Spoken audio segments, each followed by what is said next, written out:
Zane Clodfelter with Otters TV, here with former Evansville Otter Jeff Gardner. And Jeff, obviously been a year or two since you've suited up for the Evansville Otters, so how has life been treating you since you went into baseball retirement? It's good. It's good. Married now, and just hanging out in Louisville still. Yeah, it's been good. Anything you've been able to do with the added free time now that you're not focusing all your energies and efforts into baseball? A lot of golf. Yeah, a lot of golf, especially this time of year with everything being shut down besides golf courses. Basically, being stuck at home, I was out at the golf course a lot, which I don't know if that was good or bad, but so is your golf game now better than your baseball game? No, not a chance. Not a chance. Long way to go. Long way to go. So I wanted to ask you, you had a successful college career before being drafted, at the University of Louisville, and obviously with the COVID situation, the college baseball season was, cut short, really short in March. What are your thoughts, and how would you have handled that situation had that happened to you as a senior at Louisville? I don't know, to be honest with you. I mean, that's really frustrating. I know for myself, if I was a senior, and for me, my senior year was huge as far as getting drafted, and I think those guys now get an extra year of eligibility, and so I mean, I'd be back, if I could. The tricky thing is you have a group of seniors that get an extra year of eligibility. However, you also have a whole group of freshmen coming in.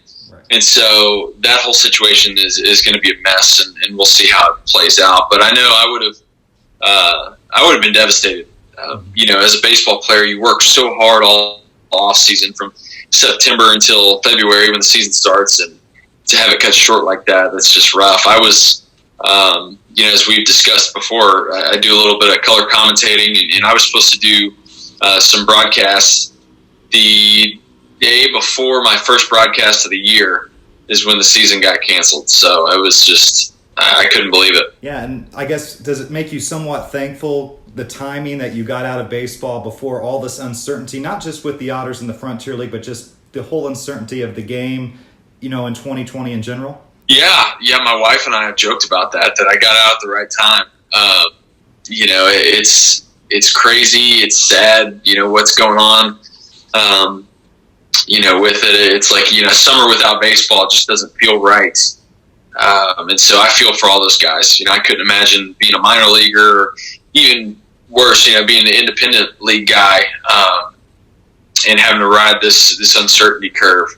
It's definitely tough, and I mean, it's a trying time for everybody, but, I definitely feel for all the baseball guys out there. Any advice to the young Otters guys who, they've signed just out of college, who, haven't had that taste of professional baseball, and how to handle something like this? Expect the unexpected. I mean, that's minor league baseball in a nutshell right there. So whether it's from stuff happening in a game to a bus breaking down on the side of the road, which I've been a part of many of those, you never know what's going to happen. And unfortunately, this is just, evidence of that. So, man, I would encourage anybody who, especially guys fresh out of college, to stick with it.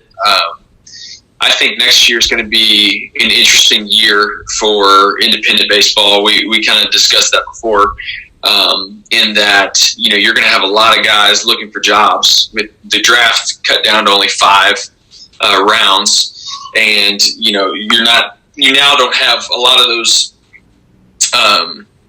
college seniors or juniors that got drafted and, wanted to try their hand at professional baseball for a couple years. And so, normally that you have that, and then that weeds out a lot of guys for next year, and which allows you to draft just as many. And so, with not having that many guys drafted, but still are going to have that itch, they're going to need a place to go. And that's one of the things that I think will be great for independent baseball. I hope that's kind of my hope for the future there. But yeah, stick with it, keep grinding, and expect the unexpected in this game.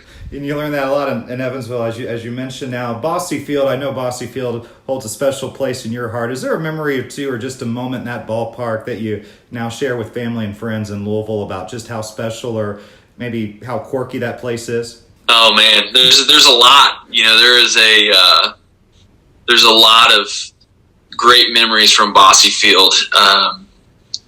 Just how old it is and the history behind it. I mean, it's incredible. One of the things for me that I used to always kind of joke around with guys, and Bobby Siegel, our hitting coach there, he started buying into it that when it was late in the game, every once in a while I'd get cool when you'd feel that breeze start going through the stadium. I'd look at Bobby and I'd say, "Hey man, that's Marv Bates." Marv, you wait. We'd be down 2 runs. I'd say, "Get ready for a little Marv magic, baby." And next thing you know, we put up a 3 spot in the night and walk it off, or what have you, or So that was definitely fun. There was definitely some great times doing tarp slides, on rain delays. Just being at the field, being at the park and going through your routine on a daily basis. That was for me. That was being a professional baseball player, and that's what I loved.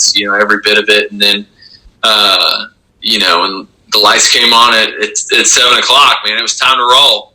So as I like to remind everybody, and so those are the moments that I miss, and those are what make it worth it to stick it out through trying times like this. Yeah, definitely one of my favorite walk-up songs was yours, just the way it started. And finally, when the lights come on, we'll reference that because of all the new renovations that Bossy Field's undertaken since you've left. $6 million in total. Are you a little jealous that you didn't get to play in Bossy Field with $6 million? That's it. Yeah, that's incredible. Maybe a little bit, but I loved. I'm a romantic about the game. I love the history of it. I love the. I always have. I've always loved, hearing stories of the old guys, Ted Williams, Joe DiMaggio's, all those guys. That's what I grew up reading about and watching TV about and loving. So for me to get to kind of step back in time for a couple years playing at Bossy, I loved every minute of it. But I think that, as a lot of people have said, renovations maybe were long overdue. For some of the things at that place, but I think it's going to be great. I think it's going to enhance the experience. I don't know if exactly what all the upgrades will be, or what they have been, or what it looks like.